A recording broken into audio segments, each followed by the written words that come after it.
right. Thank you all for your time today. This is one more of the DMDU seminars. Here you can see the roster. Today we'll be hearing from Julie Rozenberg from the World Bank. For the following week, we'll be hearing from Rob Lampert, and you can see here the roster of upcoming talks. The intention is that we have a weekly seminar, so we can discuss more broadly the frontiers of DMDU research. Please note that we are having our annual meeting this November in Monterrey, Mexico. Here in this slide, I'm showing you the link to the annual meeting. We are in the process of organizing the 2020 DMDU annual meeting. Please check the website of the society so you can learn more about the details of this year's annual meeting. In the upcoming days, we will be posting the call for abstracts. Initially, the deadline for these abstracts is set for May 17. So please write that down on your agenda so you can make sure to submit something to the annual meeting. As I mentioned to you, next week we will be having Robert Lampert discussing robust decision making on Monday, May 4 at 4 p.m. Central Time. Without further ado, let me introduce our speaker today. Julie Rozenberg is a senior economist in disaster risk management at the World Bank. She is one of the researchers leaders in the application and development of the DMDU applications. And goes without saying that we are incredibly happy to have you here today, Julie. And without further ado, the floor is yours. Thank you, Edmundo. Let me share my screen. So good afternoon, everyone, and thanks for having me. Like Edmundo said, I work at the World Bank.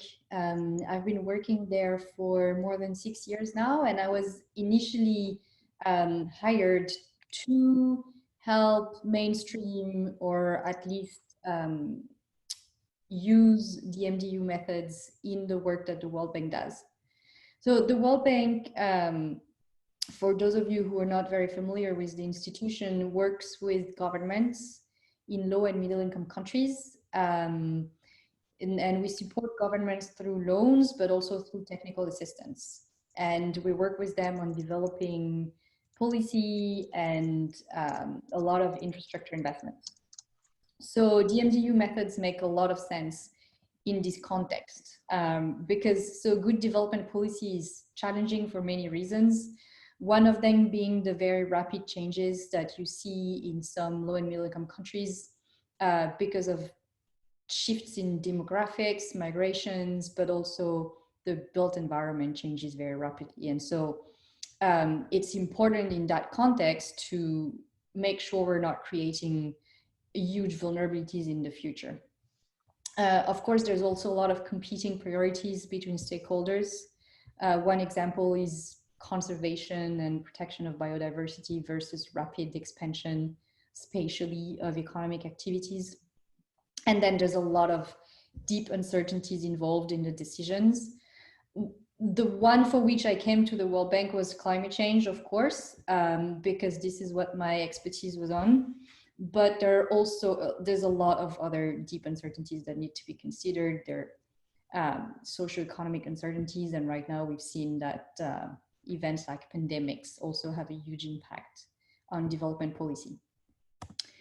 Okay, so we want to use DMDU at the World Bank for many reasons. So for when we work with governments to help better planning, to help build consensus on some difficult decisions when there's gridlock. But we also apply it to some of the research that we do.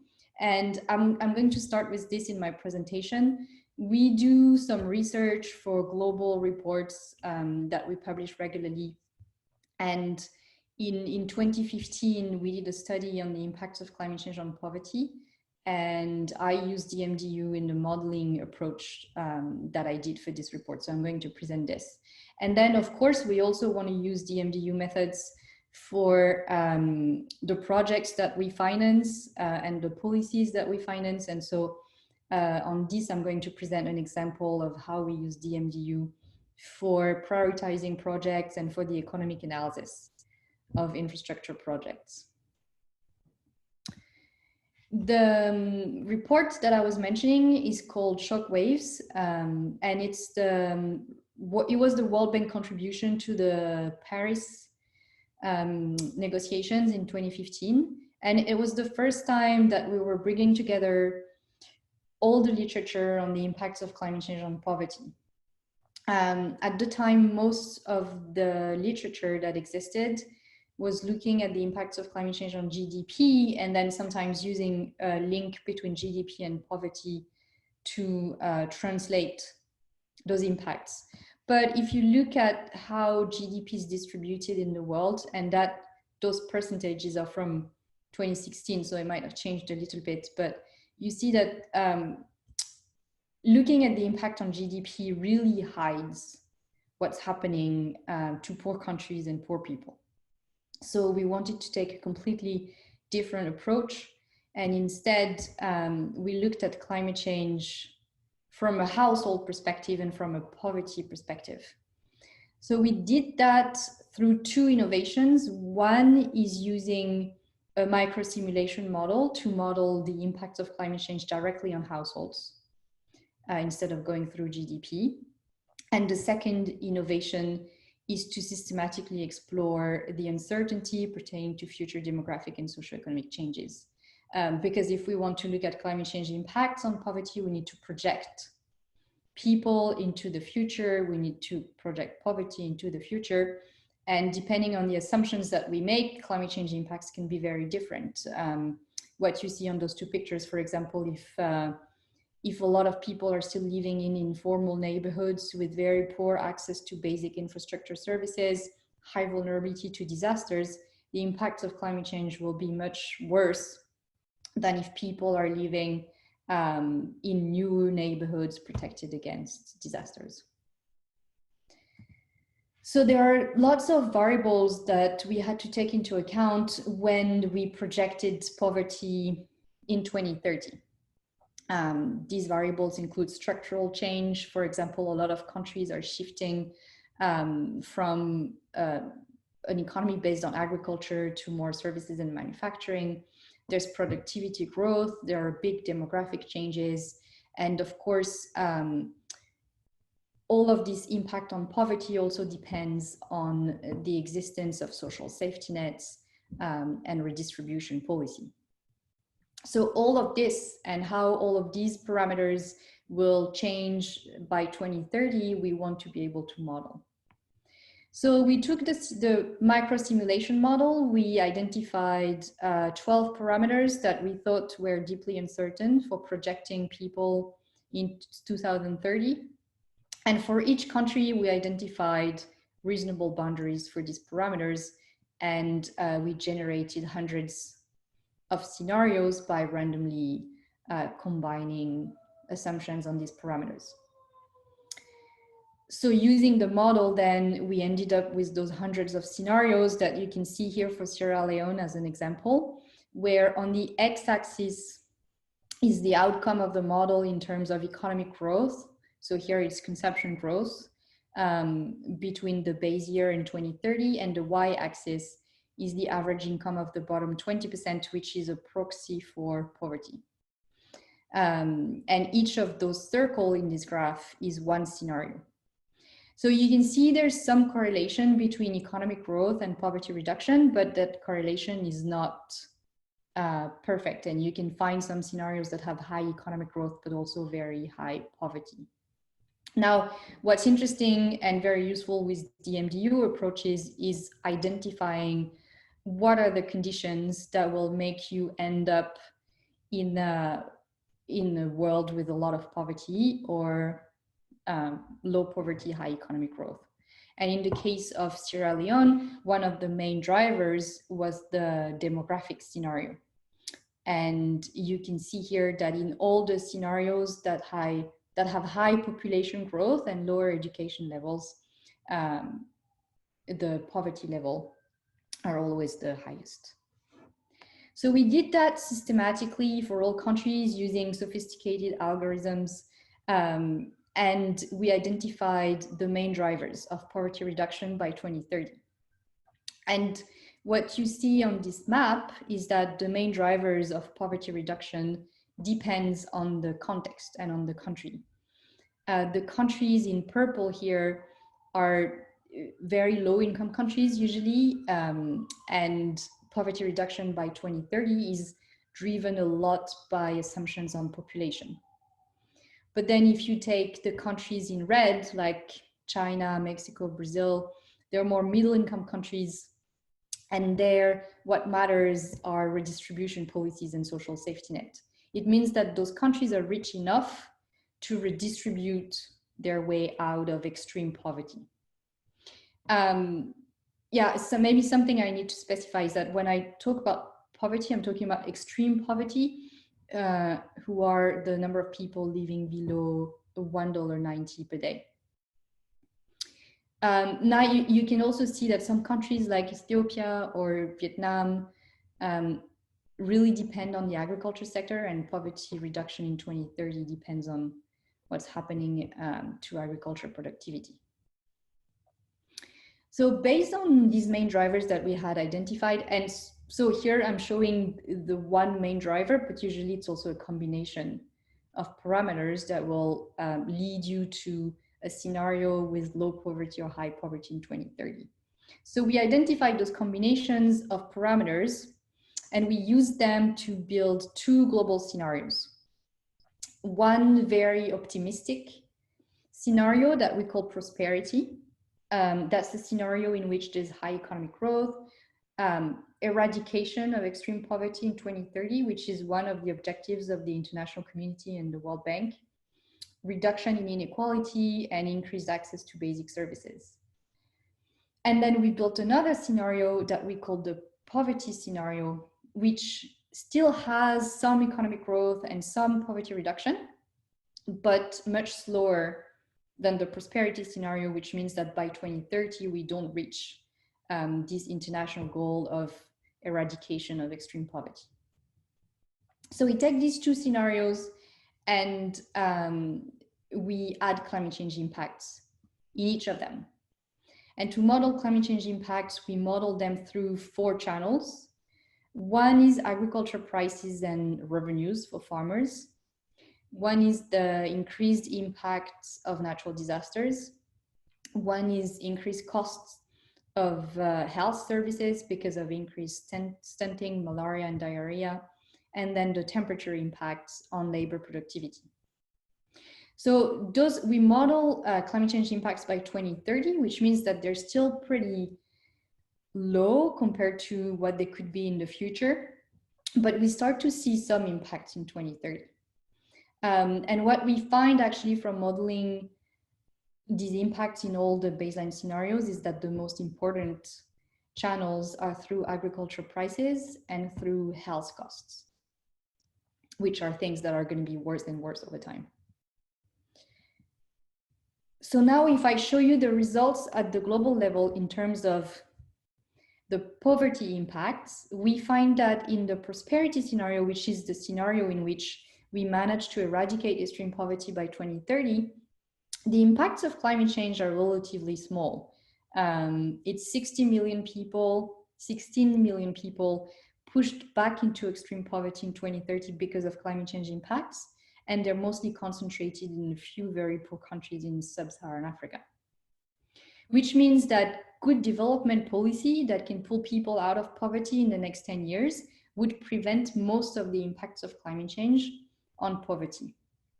But then if we look at the poverty scenario, which is the more pessimistic scenario, we find that then 122 million people could be pushed back into poverty because of climate change impacts. Which means that if we're not good enough between now and 2030, things will get even worse after 2030. Here, again, a lot of the impacts are concentrated in sub-Saharan Africa, but also in South Asia. Another result that we get from exploring all these scenarios is that in all scenarios and all countries, the poorest people are going to be more affected by climate change impacts than the rest of the population. What you see on this graph here on the x-axis is the average income loss in the population because of climate change. The y-axis is the income loss of the bottom 40% in the population. And on average, they're losing 70% more than the average population. And that's because poor people are more exposed and vulnerable to natural disasters. They also spend a higher share of their budget on food. So when food prices increase, they will be hit harder. And then they're more likely to work outside and have productivity loss because of temperature increase. So this, the main conclusions from that study that we published in 2015 was that good development by 2030 is key to reduce the future impacts of climate change, at least in the short term.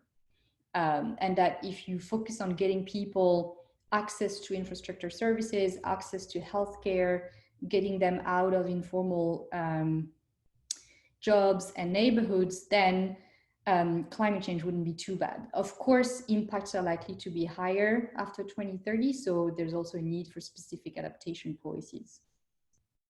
But now we're working on updating this analysis this year using more recent household surveys. So now the base year would be 2016, better representation of natural disasters impacts, which was a bit crude last time, and adding the uncertainty related to the COVID-19 crisis impacts on poverty, because right now all our poverty economists are projecting a huge impact of the current pandemic on poverty through the economic losses. So the interaction between what's happening right now, the stimulus policies that will be needed, and future climate change impacts that are likely to happen by 2030 is a new interesting research question. So we'll use more or less the same approach, but updated results. So we'll keep you updated on this. Let me now move to how we use DMDU in our operations. And I want to use the example of a rural road project in Mozambique, because here again, the project is really focused on the poorest population and getting them access to markets to develop the agriculture sector. So the objective of that project is to improve rural accessibility in the poorest provinces in Mozambique and agriculture production. We were working on this with the National Road Agency and also some of the local transport agencies. The problem that people have in those two provinces is recurrent floods. I don't know if you've heard about the floods and hurricanes in Mozambique, but every year or every 2-3 years, they have big events, but they also have regular floods that destroy the bridges and completely isolate some communities from the transport network, and so from markets and economic potential. So during the preparation of this project, we worked with the road agency on an analytical tool that would help us prioritize where to invest and then what kind of investments would make the most sense. So the first part was identifying which districts within these two provinces would be best for investing, in which district we would have the highest impacts. And then the second step would be to run some robust decision-making analysis to stress test different investments and see which one's the most robust. The prioritization was based on a lot of criteria. One was investing where it's critical. And when I say critical, it means critical for the functioning of the road network. So where there's not enough redundancy in the network, we want to add more roads. We also want to prioritize areas that have a high agriculture or fishery potential, that also have high current agriculture production. The two might be different, and areas where the poverty rate is high. But then we also want to combine this information with risk information and flood risk information in particular, to make sure we invest in areas where there is a need to invest in protection against floods. So we built a road network model that we used to look at, for example, the lack of redundancy and the additional cost that road users would have to pay if some of these roads were disrupted. So here in red, you see the roads for which there's almost no redundancy. So if they're flooded, people have to pay a much higher cost to go around and reach their destinations. We also use data on current and potential agriculture production and on poverty rates at the local level to see which roads were the most critical.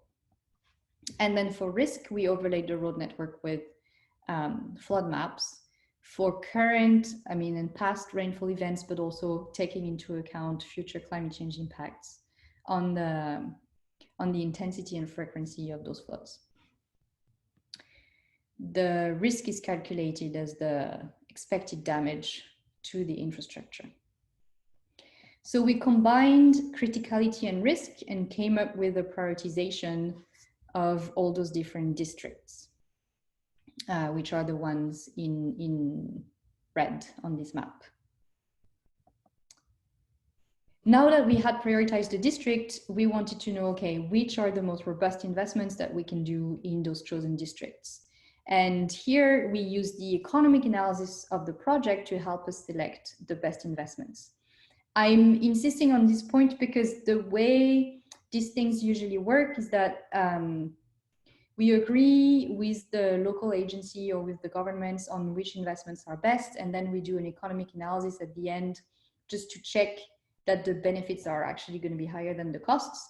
But usually the economic analysis is not used to make the decision. Here, we want to use the analysis to make the decision, and we also want to take into account all the uncertainties that will impact the results to make sure that we're going to select investments that are robust in the sense that they will generate those economic benefits that are promised, no matter what happens in the future. So we started with some workshops with the local engineers who know the road network very well to understand what they think should be the investments in those different districts.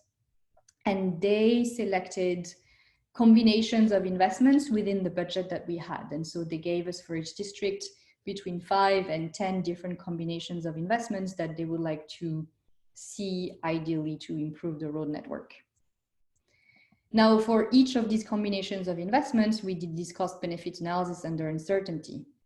And here, we included in the analysis the usual benefits of road investments like maintenance savings and reduction of road user costs, but we also included the resilience benefits in there. And what I call resilience benefits would be reduction of flood damage to infrastructure thanks to the investment, and the reduction of flood disruption costs for the users. And then for uncertainties is basically all the parameters that enter the analysis that we varied using a pretty wide range, just because those parameters in areas where economic growth is very volatile are really hard to predict. So here what you see are the different benefits of 5 different combinations of investments. And at the bottom, you have the usual benefits from road investments. And at the top, you have the benefits in terms of reduced user losses from floods and reduced damages. And if you look at the order of magnitude, you'll see that the resilience benefits are much higher than the usual benefits from road investments. You also see that investment number 3 is the only one that actually significantly reduced damages because it's mostly upgrading culverts and cleaning bridges, which are drainage infrastructure. So in the end, if we bring costs and benefits together, we find that this investment number 3 is the most robust one because it's the best investment in the majority of the scenarios, and it also has a benefit cost ratio higher than 1 in 95% of the scenarios. It's also the investment with the lowest regret. Now, we still did a stress test just to see under which conditions the benefits would be lower than the costs, just to make sure. And we found that those were scenarios in which the discount rate is high and the bridge construction cost is also much higher than our current estimates, which happens usually. But then the discount rate for these kinds of investments in rural areas where the objective is mostly poverty reduction more than economic growth, we don't use discount rates as high as 11%. So we were pretty safe that we were investing in a project that would generate the benefits we were looking for. Another important part of this project was that if we want to have some sort of transformative impact through those projects, we need the road agency to be able to replicate this analysis for other investments, for other road investments. So we helped build this user tool that would allow the National Road Agency to replicate this kind of analysis for all the investments that they have to make. And actually this tool, they're using it right now, and we are upgrading it in Haiti, where the road agency there also wanted to use the same approach. So if I conclude on this analysis, I think the things we learned from it is that first, taking into account the resilience benefits, which are avoided losses from floods, can really increase benefits and multiply them by 4 to 6 in this case. The systematic consideration of uncertainties allows identifying robust investments, but also isolating the parameters that matter. In our case, we saw that the benefits would be lower than the costs, mostly because of the assumption we make on the discount rate, which is a choice from us rather than a deep uncertainty related to climate change. So we were confident that we were making the right choice.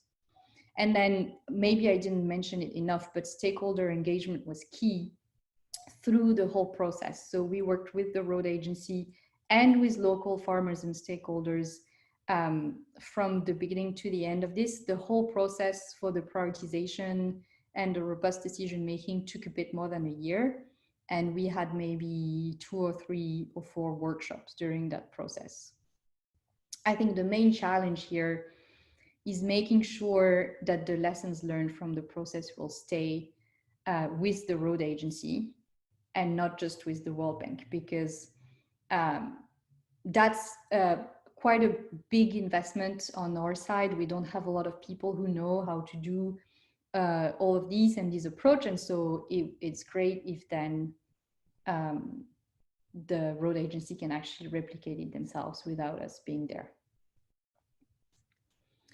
Now I'm almost done with my presentation. I think the final remarks I want to make about the whole views of DMDU is that these tools are becoming more important than ever, especially now in the context of the COVID crisis, where there's so much uncertainty about what the economic impacts are going to be, and all governments want to rush into stimulus investments, which usually are infrastructure investments to create jobs and to try to restart the economy. It's really important to consider future uncertainties, especially related to long-term challenges like climate change, and make sure that we're not creating new vulnerabilities with the response to the current crisis. Now, in terms of what we need from the broader DMDU community and research community and consulting groups, I think we need, in general, more widespread use of those approaches, even when there's pressure to prepare projects very quickly. We probably need more models that take into account the economic and social aspects of infrastructure projects, because usually what we find are very engineering models, and we want to be able to use DMDU also for economic analysis.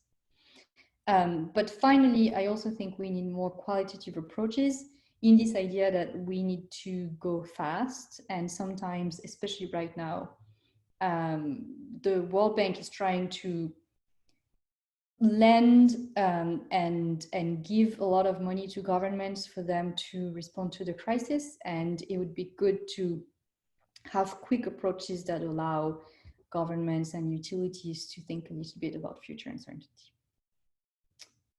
So let me stop here and maybe we can start the discussion, and I'll take questions. Thank you very much, Julie. This was a very interesting presentation. We already have a few questions on the Google Forms. Let me read them to you. We have a question from Rui Shi from Johns Hopkins University. And please, if I don't phrase this correctly, feel free to unmute yourself and clarify. How do you select boundary values? Is there uncertainty in those boundary values? Will the selection of boundary affect your results? Yeah, that's a good question. And I think that's a question that that's a problem we always have with the robust decision-making approach. In general, we try to cover a space that will be as wide as possible. So we take boundaries that are a bit bigger than what you think. In this case, the boundaries are based sometimes on global analysis, like the socio-economic pathways that were created for research on climate change. We use that for demographic scenario. We use that for economic growth as well, but extending the range. And then for some of the structural change, we looked at how big structural changes happened in the past, or how small, and took that and extended a little bit. It doesn't have a big impact on the results, because in the end, we wanted to understand the main drivers of poverty reduction, and we also wanted to be able to select representative scenarios. Our representative scenarios are towards the middle of the space, I want to say. They're consistent with the socio-economic pathways, the shared socio-economic pathways. So the wide boundaries just allow us looking for extreme scenarios, but then we didn't necessarily use them later. Thank you, Julie. Let me get another question from the Google Forms, and then I'll open up questions to the room. This is a question from Julio Herrera from Descartes Labs. Were the projected impacts of multi-year droughts on agriculture and destruction of property for flooding considered explicitly? No, well, yes and no. The agriculture impact scenario comes from a global model that's developed by EASA, is this global biome model. And I am not sure, I don't think they model flooding on agriculture. They do model changes in precipitation. I don't know how well they represent droughts. That's something that we need to check. But basically, they sent us a series of scenarios on food prices and yields. And we took those. So it would be, we would need to go and check what's in this global biome model. Knowing that this global biome model, so it's a partial equilibrium model, it has some form of optimization and adaptation in there. So it's probably not the worst case scenarios that we were exploring. Thank you, Julie. Now I have more questions on the form, but before going into those, are there any questions that someone wants to ask right now in the audience? If you do, please just raise your hand virtually, or on the contrary, just unmute yourself, and we will give you an opportunity to ask your question.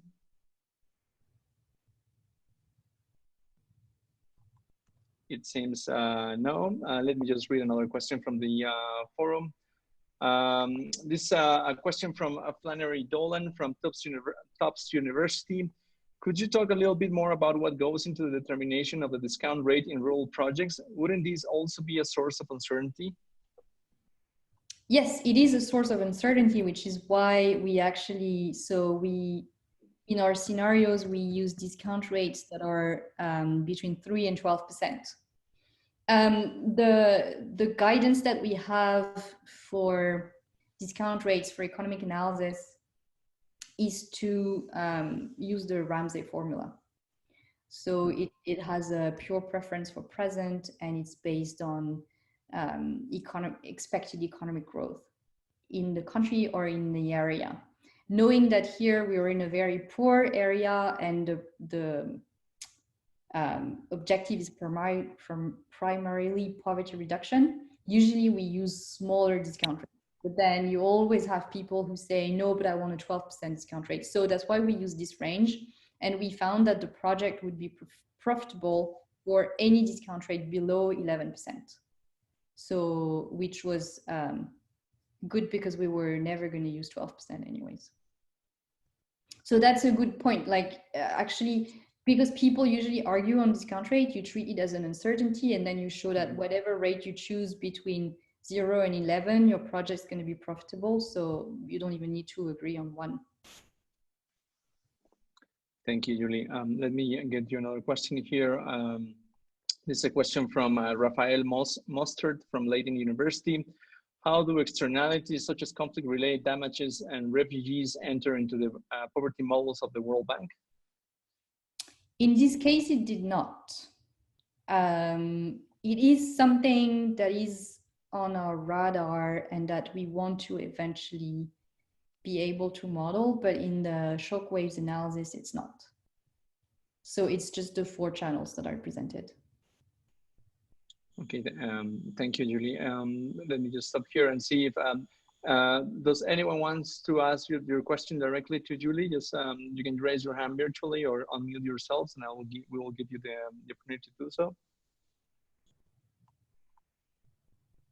Okay, let me just and then go ahead with the next question I have here. This is a question from Elise. Do you know how the road agency would have prioritized investments without the aid of your model to compare that to your prioritizations and have an idea of the improvement you provided?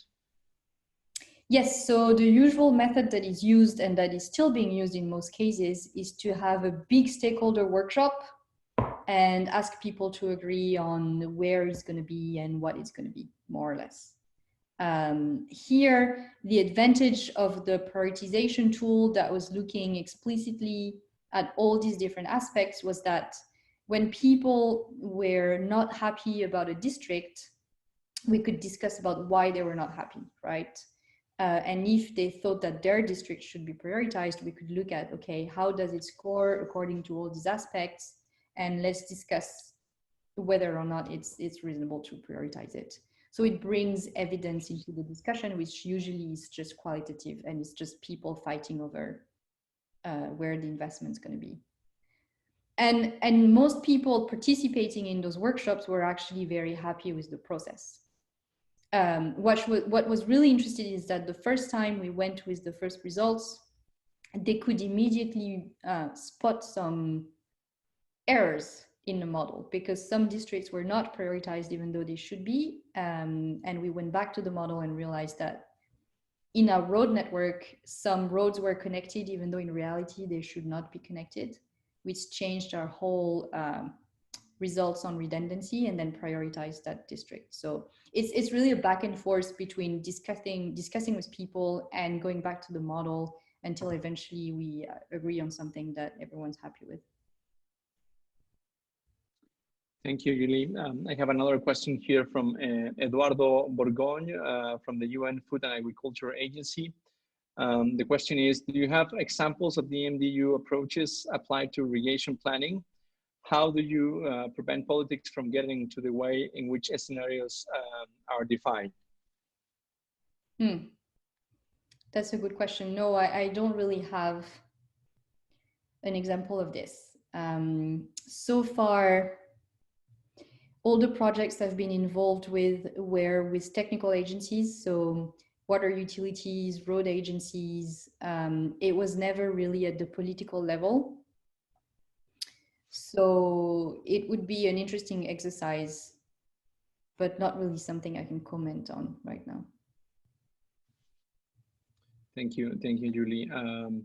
Let me get you another question from the forum. Ernesto Perez, his question is, what is the biggest challenge from government to use more frequently these tools? I think there are many challenges. One is capacity.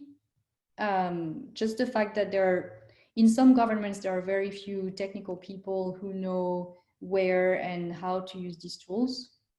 So it's really important also to work with local universities when we can, so that then the tools would be available locally.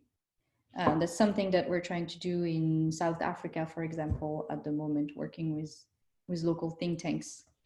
Another thing is time, because doing those prioritization exercise and robustness checks takes some time. In the case of Mozambique, it worked well because the World Bank was already working with the road agency. They had time to prepare the project, so they were open to going through the process. But sometimes governments just want to go fast and get their projects approved very fast.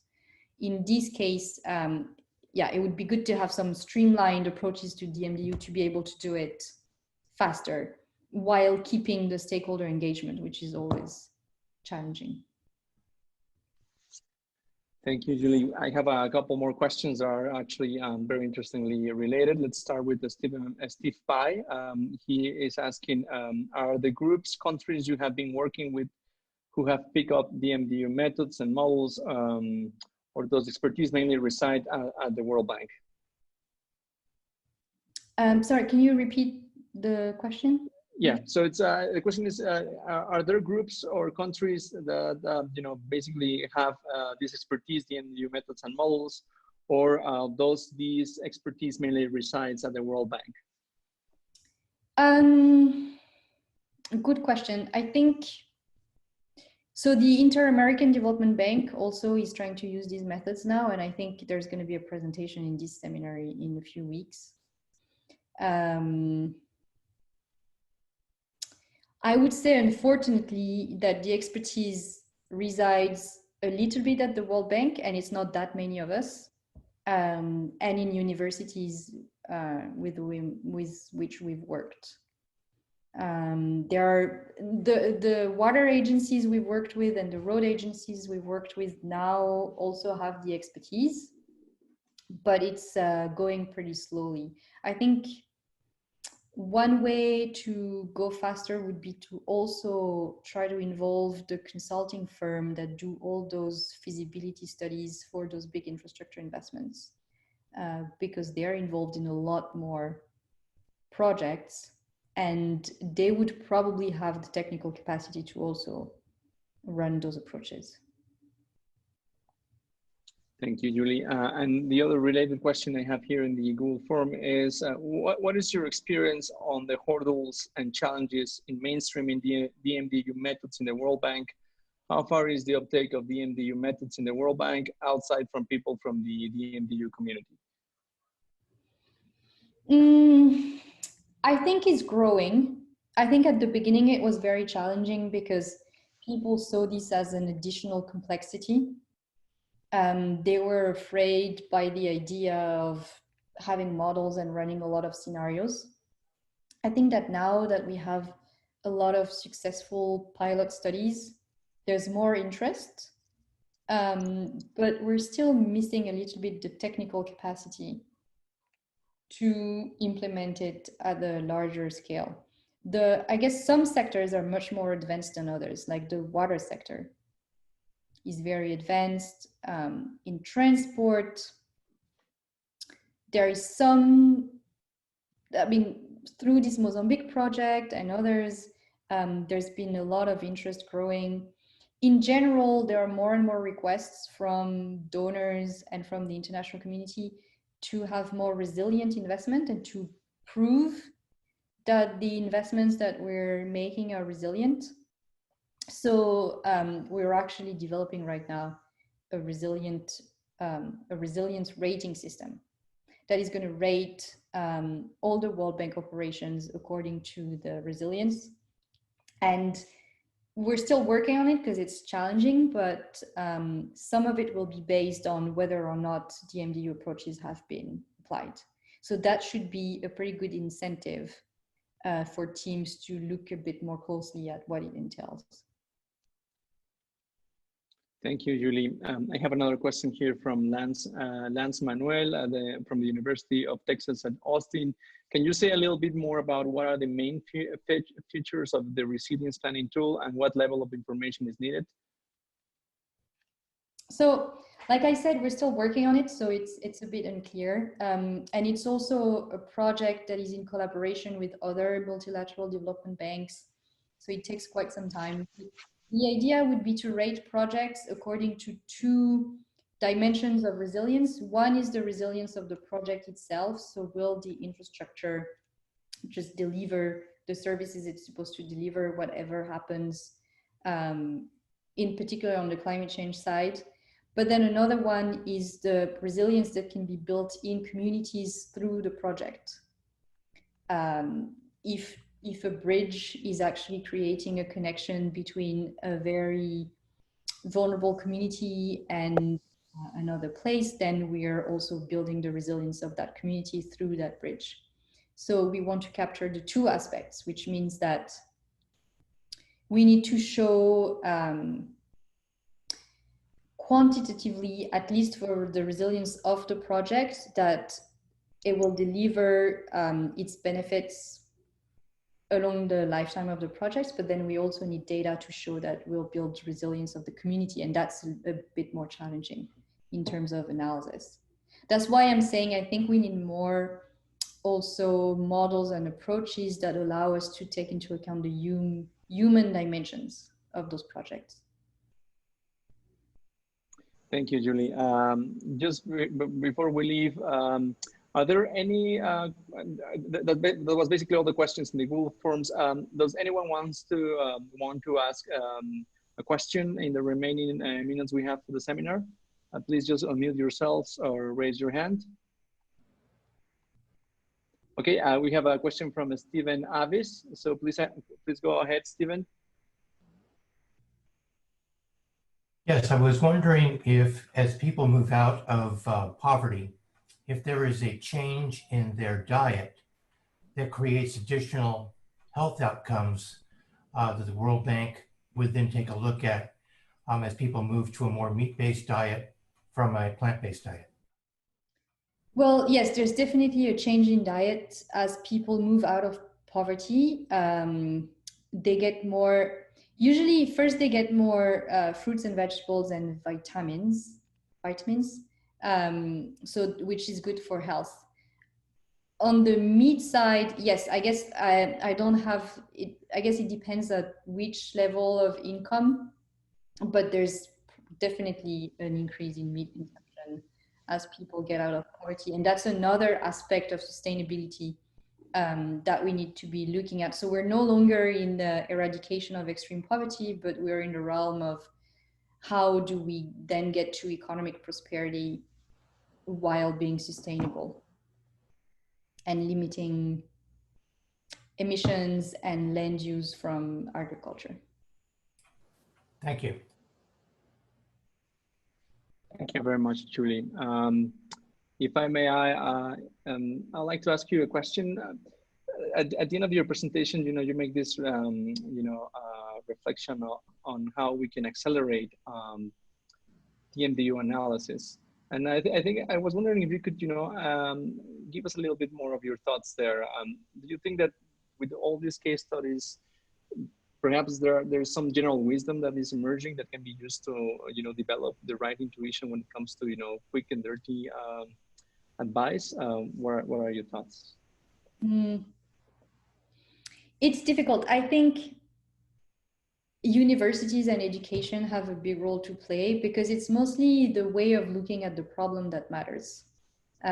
This is something that Rob Lampert always presents in his presentation. I'm sure that you'll see this graph next week, but the way people usually look at problems is that first they try to predict what's going to happen in the future and then to optimize their decisions right now, which is also what's happening with the COVID crisis. Everyone wants to see models give us the best answer or give us the best prediction about what's going to happen to make a decision right now. I think what's really powerful with the MDU is the fact that you acknowledge the fact that you cannot make good predictions. So instead, you're going to focus on what your options are and how robust these options are, or what are the vulnerabilities of your different choices. And that way of thinking, I see it in all the people in the DMDU community, but it's rare to find it in other people, in government counterparts or in technical people we work with. And I think this comes from the education system. So it's how we teach people to think about the future and decision making, that will be very important. Thank you very much, Julie. It's also possible to, you know, to change people's minds as you explain DMDU, right? I'm not saying that if you finished your education, then you're doomed, but I think there's a little bit of it. Well, we are almost done with time. Julie, thank you very much for your time. Before we go, I'd like to just remind you, everyone in the audience, we have a series of seminars coming up.